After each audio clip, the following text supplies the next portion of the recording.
Now we are going to do a program to input two numbers and add them. Before proceeding to programming, first of all I would like to tell that any program can be divided into three main steps. The first thing is input.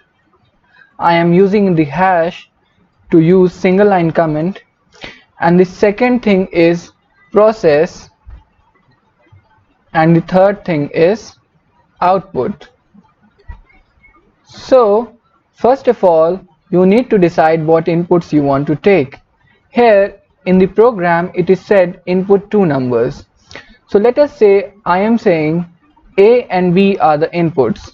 So A int input, taking the inputs and typecasting it into int and prompting the user to enter A. Similarly, taking the input for variable B, changing the variable names and prompt respectively. The second thing is process. In the process we need to add them. So let us say I am taking the variable sum. Sum will be equal to A plus B. After adding this we need to give output.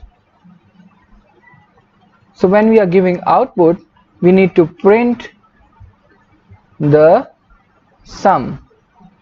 So A and B were the inputs, sum was the process, and print statement was the output.